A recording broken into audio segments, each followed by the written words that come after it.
8:10 de la mañana, estamos de vuelta en Altavoz en Vital, también estamos en Tribu Televisión, Canal 20, Televisión Digital Terrestre. Nos acompaña el profesor Eduardo Cáceres, él es miembro del comité directivo de APRODE, Asociación Pro Derechos Humanos. Muy buenos días, señor Cáceres, bienvenido a Altavoz en Vital. Muy buenos días, muchas gracias por la invitación. La misma pregunta que le hicimos hace un momento al doctor Humberto Abanto. ¿Qué le parece a usted esta declaración del ministro Quero, ministro de Educación, quien califica de ratas a aquellas personas que fueron victimados durante el gobierno de Dina Boluarte en las protestas al inicio de su gobierno?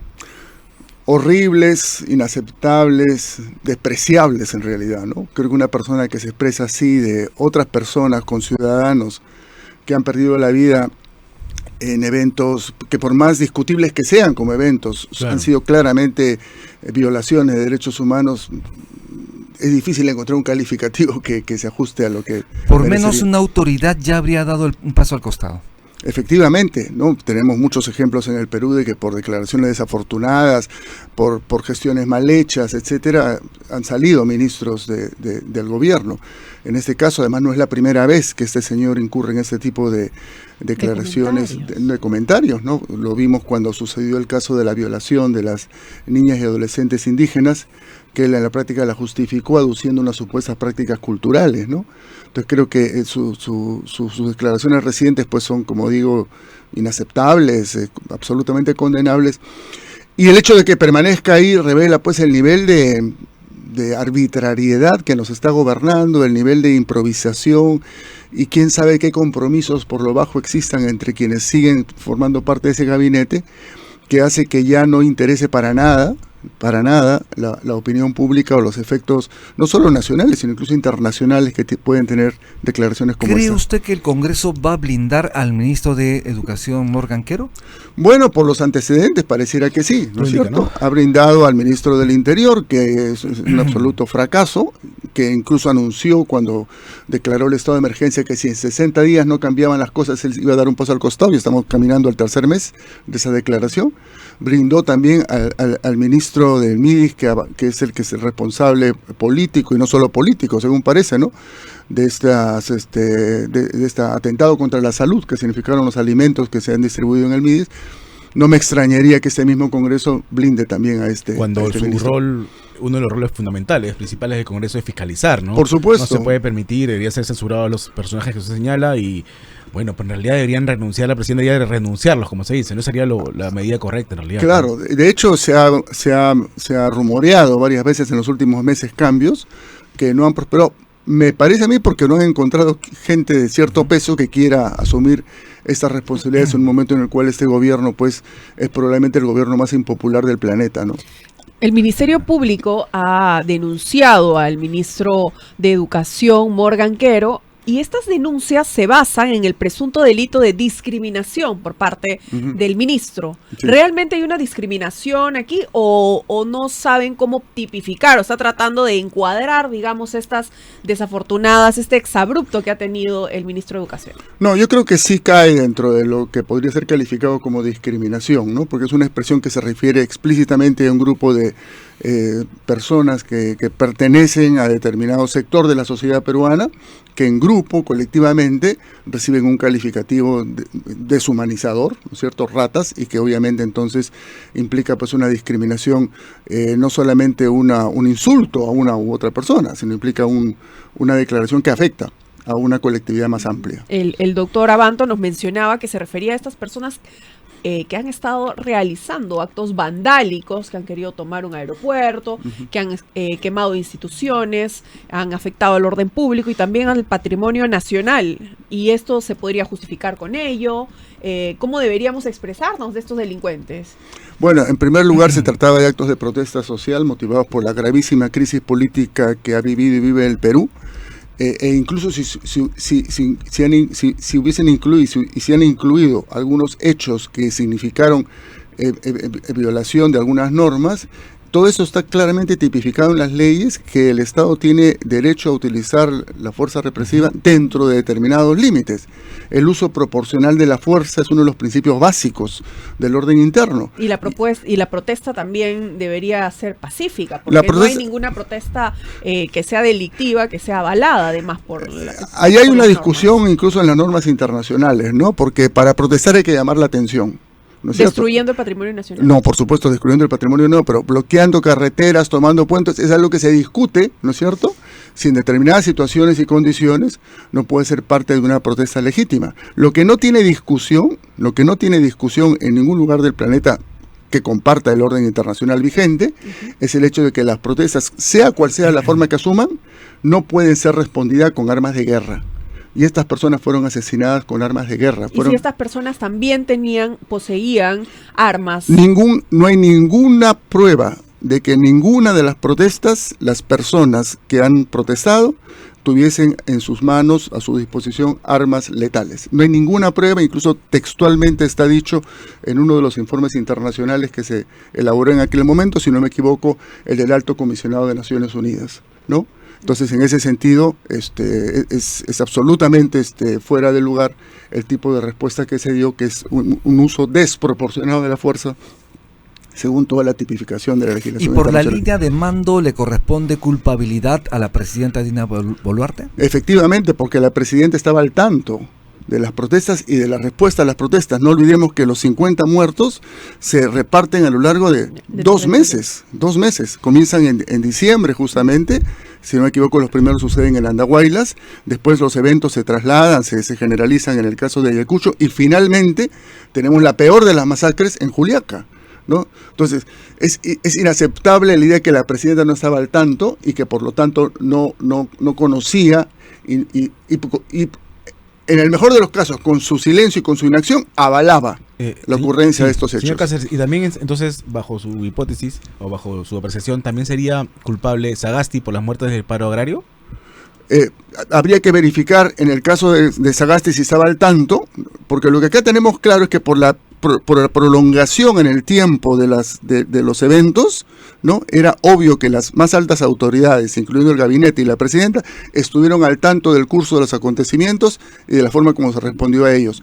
¿Estaba el señor Sagasti al tanto de cómo se respondió? Dio la orden o permitió, avaló con su silencio y su inacción que eso sucedía? Eso tendría que ser investigado, porque, por supuesto. En ese momento yo sí vi imágenes de un policía, no sé si las vieron disparando a espaldas, ¿no? Sí, por supuesto, ¿no? Y eso está siendo procesado, efectivamente, está siendo procesado. Él era presidente en ese momento, ¿no? Tiene que ser entonces juzgado. Sí ha estado al tanto, porque si se le está dando el mismo cargo a Dina Boluarte, que siendo presidenta tiene que estar al cargo, en la misma situación juzgamos bajo estos mismos criterios a Sagasti. Habría que ver por eso, en el caso de Sagasti, si él estaba al tanto de la acción misma, porque obviamente bajo una presidencia suceden cantidad de hechos y de violaciones de derechos que no todos ellos pueden ser atribuidos a las autoridades como tal. Claro. Acá lo que tenemos claro en el caso de Dina, ¿cómo se sabe que sí ha estado al tanto? Por la duración de los hechos simplemente, y porque además existen pruebas de que ha habido comunicaciones entre los mandos operativos y los mandos centrales.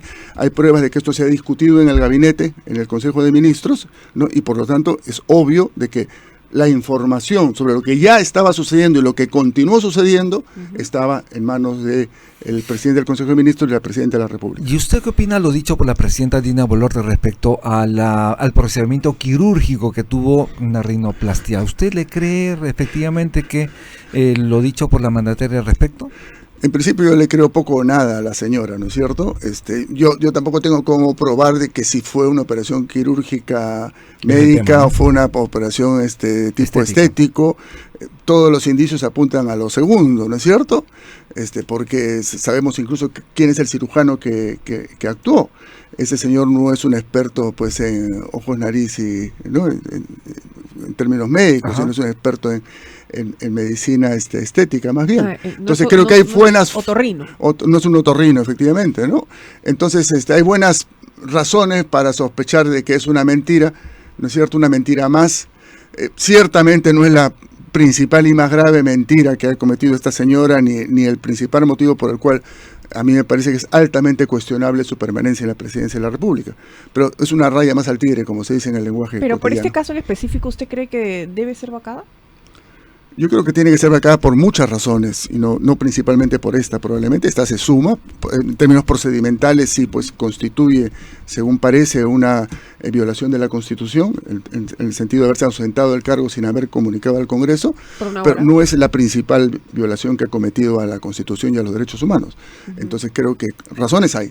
Razones hay, sí. ¿A puertas de una nueva elección? Esto no debió ser al principio, en medio de las cuestionamientos que ha tenido, ¿no? Claro, en realidad lo que debió haberse producido el 7 de diciembre fue la vacancia de Castillo, que efectivamente se produjo por el hecho que conocemos, que efectivamente era una violación de nuestro ordenamiento jurídico, y la inmediata renuncia y disolución del Congreso, que procedía en caso que ella renunciase. Bueno, ella dijo, ¿no?, que iba a renunciar. Y además ella lo dijo que iba a renunciar. Se iba con él. Eso nos hubiese ahorrado no solo los muertos que hoy lamentamos, sino estos 2 terribles años de profundización de la crisis, en las que vemos que el país está desmoronando, en la que el Estado está perdiendo crecientemente autoridad y en el cual están creciendo poderes fácticos peligrosísimos para la continuidad del Perú. Cambiando de tema, yo quería preguntarle, porque no he escuchado la posición de las ONG, ¿por qué APRODE está en contra, o la diferentes ONG, de la fiscalización de los fondos que llegan del exterior? Nosotros no estamos en contra de la fiscalización se está dando. La mayoría de nosotros, APRODE en concreto, estamos inscritos en APSI, rendimos informes anuales a APSI. Cada uno de los proyectos que se recibe es auditado por APSI a discreción, o sea, APSI decide auditar y se va y está 20 días ahí revisando hasta el último papel de lo que se ha gastado en el respectivo proyecto. Y lo mismo sucede con las agencias que son las que canalizan la cooperación internacional. APSI cumple un papel desde hace muchos años, en términos de recibir informes, fiscalizar, evaluar, incluso hacer auditorías específicas. Y por otro lado, los mecanismos de control que existen entre las ONGs nacionales y las ONGs internacionales que apoyan, y más aún las agencias oficiales, tipo USAID, Unión Europea, son tremendamente rigurosos. No es que te dan la plata y hagan lo que quieran y después me dan un papelito escrito a mano en qué se ha invertido, en qué se han gastado esos recursos, ¿no? Los controles son muy fuertes. Lo que esta ley trae no es la idea de fiscalizar. ¿Qué es lo que viene detrás? Cuestiona de la norma? Lo que trae esta norma es la idea de controlar, regimentar y poder intervenir y disolver ONGs, organizaciones de la sociedad civil, a discreción. Eso es lo central de esta norma, ¿no? Al establecer criterios por los cuales califica que va a haber una lista de ONGs políticas, sin que quede muy claro a qué se refiere con esto, y que existe la posibilidad entonces de procesos de disolución por razones administrativas de estas ONGs políticas, o de imposición de multas que hacen que la ONG que recibe esa multa simplemente quiebra, porque son multas de no sé cuántas unidades impositivas tributarias que equivalen a 2 millones y pico de soles, ¿no? Que es largamente más de la mayoría de proyectos específicos que recibe cualquiera de las ONGs peruanas.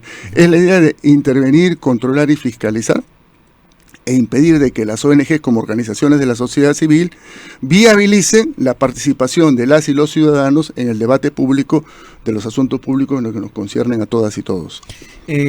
Nuestro anterior invitado, el doctor Abanto, él ha señalado con claridad que sí es necesario que las ONG rindan, digamos, que se sepan efectivamente para qué utilizan ese dinero, pero usted señala que detrás de esto hay la intención de minimizarlas y retirarlas del camino. Así es, porque eso se sabe, o sea, si no están registrados en APSI no pueden recibir fondos extranjeros.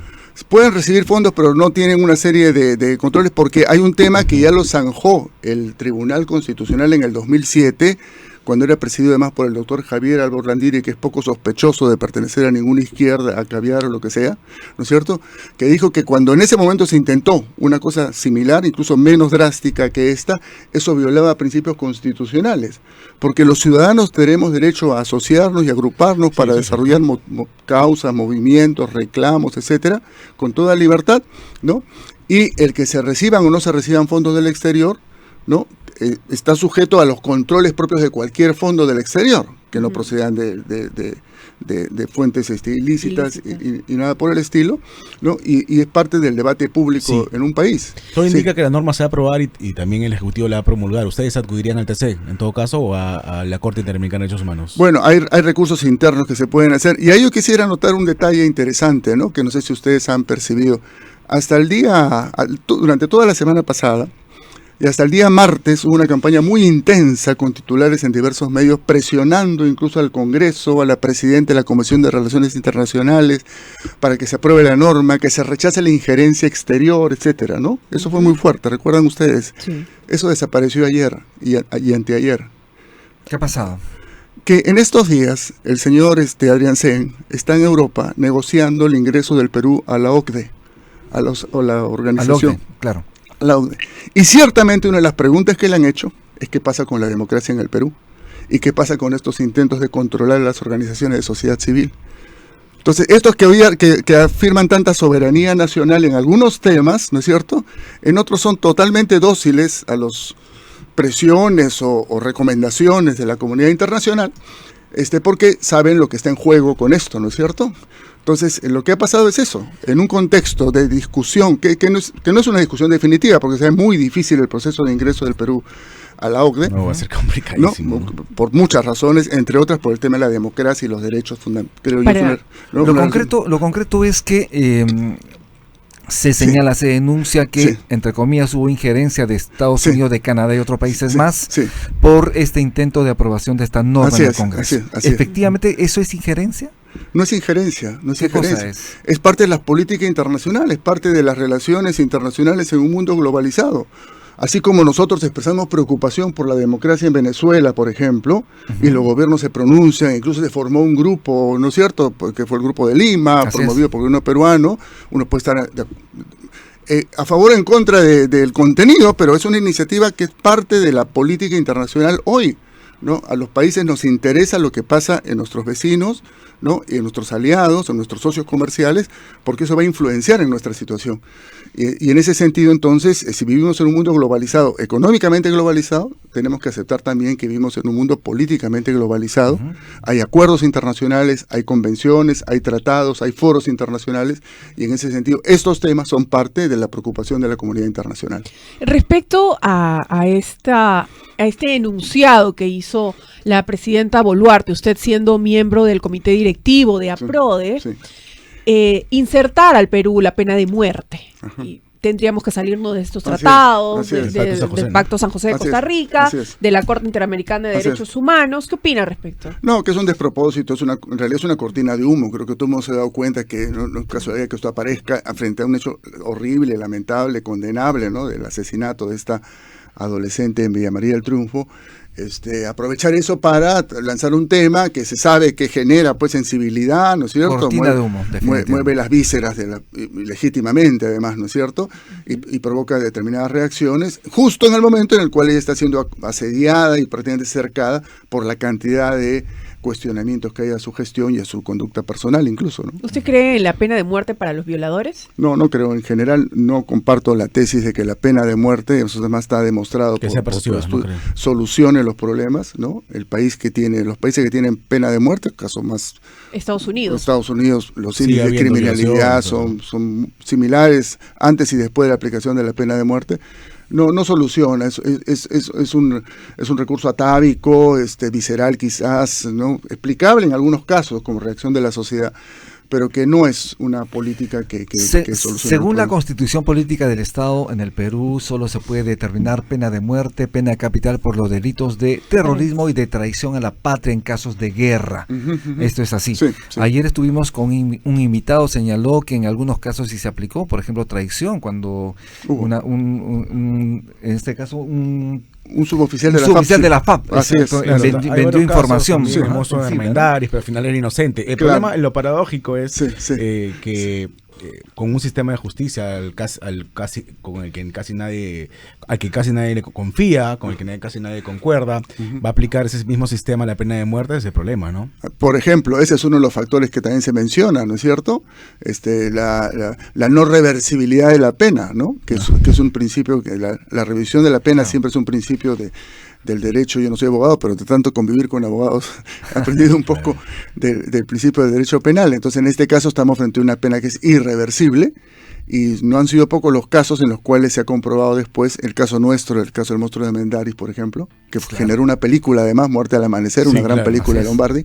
Era inocente y lo mataron. Así es, efectivamente, ¿no? Pero como era un marginal, como vivía ahí, era moreno además, ¿no es cierto? Era el más, estaba a la mano, y en un momento en que había una opinión pública muy crispada por el asesinato. Con ese sistema de justicia me daría miedo que tengan la pena, que se apruebe la pena de muerte. Así es, efectivamente, estamos en riesgo todas y todos, ¿no? Sin duda. Bien, no tenemos tiempo para más, señor Eduardo Cáceres. Profesor, gracias por estar en Altavoz Invital, pero antes de irnos, ¿cuál sería su recomendación a los congresistas que justamente tienen que debatir, analizar esta norma de la que hemos hablado hace un momento? Bueno, que piensen en las repercusiones que pueda tener una norma como esa para el país, para la vida, no solo para la vida democrática, sino también para la adecuada inserción del Perú en el contexto internacional, ¿no? Y esto no es un problema de que ahora viene Trump y nos va a permitir hacer de todo, por supuesto que no. Acá hay consensos internacionales y nacionales que se mantienen, y estas normas y todo el tinglado de institucionalidad que protege los derechos humanos son una parte fundamental de este orden internacional. Sí. Bien, muchísimas gracias, profesor Eduardo Cáceres, por estar en Altavoz Invital. Muy amable. Gracias a ustedes por la invitación. Estuvimos con Eduardo Cáceres, profesor miembro del Comité Directivo de APRODE. Vamos a hacer una pausa y regresamos en Altavoz Invital y también en Tribu Televisión Canal 20. Ya volvemos.